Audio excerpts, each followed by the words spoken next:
with another video. This one is gonna be a bit different from my last two videos. They were devlogs of my Ray Marcher, which I've kind of put on hold for now because I got into OpenGL.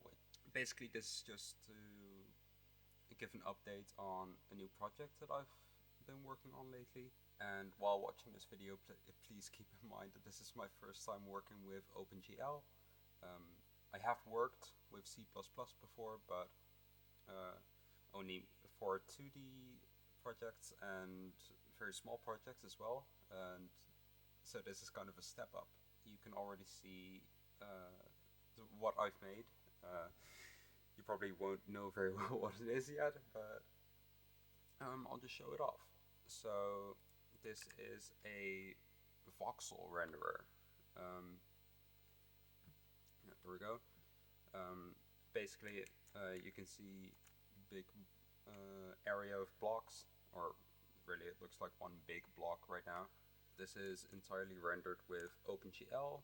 There are no outside libraries or anything rendering it for me. And I thought voxels would be a nice introduction to 3D rendering entirely on my own. And although it is messy, I'm not showing the code for a reason. It does work.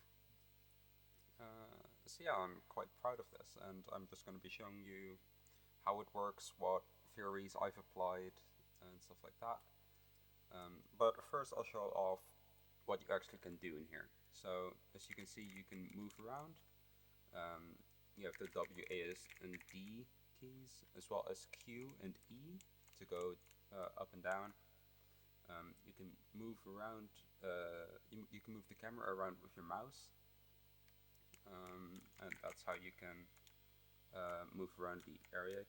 Just to make it a bit easier on the eyes, I've added basic shadows. Basically there's a sun direction in the code, and it checks the normal of the voxel to determine how dark the shade should be. See, it's darkest under here. You can also see I've added a bit of fog, so the further away a voxel is, the more faded away it will be. I've added basic breaking and placing, so you can break voxels, you can place them. You even have multiple voxel types. So right now you can only see white, but you have red, green, and blue.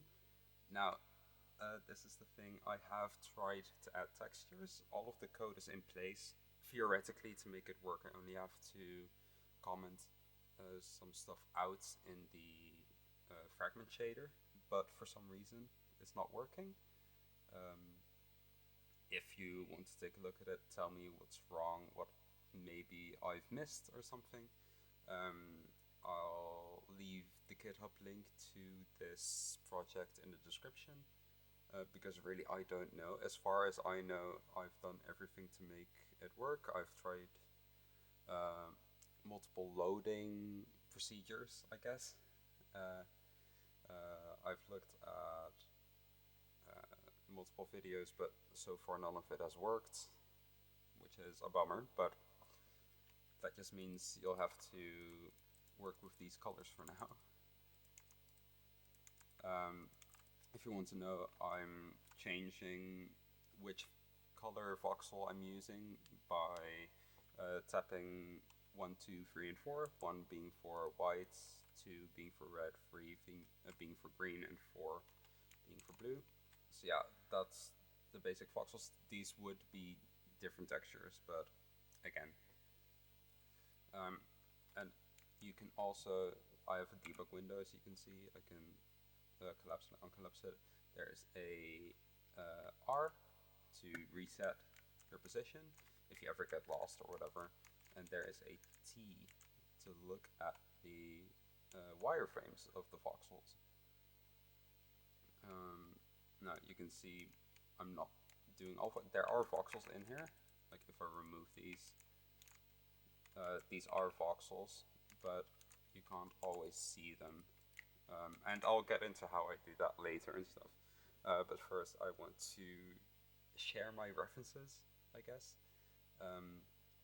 most of the OpenGL code. I followed along with the Cherno's OpenGL series, at least part of it. Um, the Cherno is great because he doesn't just tell you this code works, copy it over, and it'll work for you. And he actually gives an explanation. And unless you're just skipping through the series and copying the code over, you're actually learning OpenGL, which is very nice. There are also Forcidium, I don't really know how to explain it, but he has a great video on optimizations of voxel rendering. He's worked on his own engine for multiple years now, and not only is the video great, it's beautifully edited and stuff, but he also gives some really great points on how to make sure a program runs best. And last but not least, there's a research paper. I'm gonna talk more about that later when the subject actually comes up, but it's to do with how I'm actually breaking and placing the blocks. Anyway, so as you can see, there's some culling going on because there are voxels in here. Like if I left click, I do actually break a voxel. For right click, I actually place one. But you can't see them if you're inside. There are no triangles or whatever.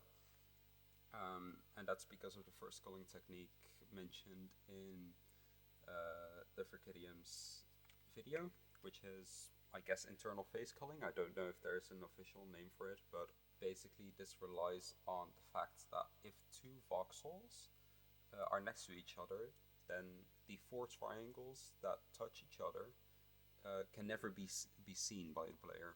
We need a way to store this data. Our code needs to know which faces to draw and which we shouldn't be drawing. Now, normally I just make a struct, put all of the information in there, but that's not very efficient, especially when working with millions of voxels. This is not that many. I don't know the exact number. I guess I'll put that on screen now.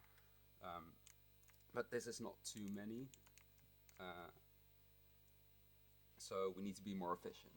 Intro bitwise operators. Basically, bitwise operators allow you to control specific bits in a number. This is great because we can just have one number, one large number, and take certain parts of it to determine, for example, which faces to draw. Now you need to know a bit about bits. I'm not going to explain it. I'm assuming that anyone who watches this video knows about bits. But basically we have 6 faces. That means we need 6 bits, 1 for each face. Where a 0 means we don't draw that face, and a 1 means we do draw that face. Now this fits in an 8-bit unsigned integer, but can we store more in just one number? Well, let's look at the position, for example. We can't really control the position of a voxel because we don't know how large the world is. If we store it in chunks, then we have a maximum that a position can be. In my case, I use 16 by 16 by 16 chunks, and this means that a voxel's position on any axis will never exceed 15. It can go from 0 to 15, but it will never be 16 or any other number. This is great because that number can fit in 4 bits. If we do that for all axes, that means we need 12 bits for the position. If we add that onto the 6 bits we already allocated, we have 18 bits. Again, we kind of want to cram more. Eventually, we want to have all data of a voxel inside of this number, and just the position and which faces to draw. We can add more onto it. So let's also put the ID in there. And with ID, I mean, what kind of block is it? You can see the red, green, and blue, and white. Of course, those are 4 different types of voxels. And we store that with the ID. An ID of 0 would be air. There is still a voxel in the chunk. It still takes up space, and it's still there in the array or list, we just can't see it. Uh, a white voxel will have an ID of 1, and then red 2, green 3, blue 4. But really, if we want to make an actual game out of this, we would need so many IDs. So let's just pick a large number. Let's assume that there can be 255 block types or voxel types, and then one type for just air. This fits in 8 bits. So let's cram that into the number. Right now we have 26 bits, meaning we need a 32-bit unsigned integer to store this in. Let's move on to the last thing I'm going to be talking about, I guess. This is based on the research paper I talked about before, and that's linked in the description. And this explains how I'm determining when I'm breaking or placing blocks. So this research paper talks about slab-based intersection detection. And it's a way to determine whether an array intersects an axis-aligned box. It's not too complicated if you know the theory behind it, and I would recommend actually reading the research paper if you're interested in this. I'm gonna give an overly simplified explanation on how it works.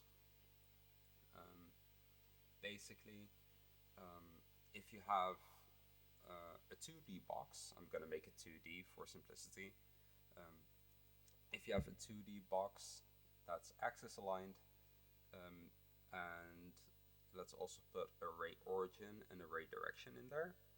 Basically, we're creating slabs, which is 2 lines of the box which align with an axis. Those 2 lines together make a slab. Then we check whether that line intersects with the slab. If it does, it'll give us 2 intersection points.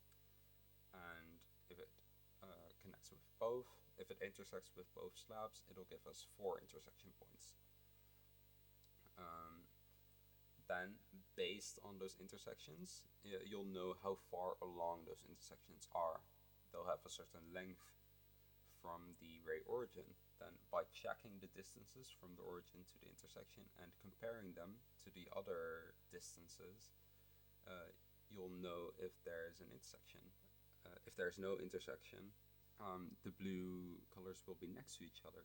Now let's move the array so it does actually intersect with the box. You can see that the intersections alternate, meaning there's either one blue, then one red, then one blue, and then one red, or that but mirrored. If that's the case, then there is an intersection with the array and the box.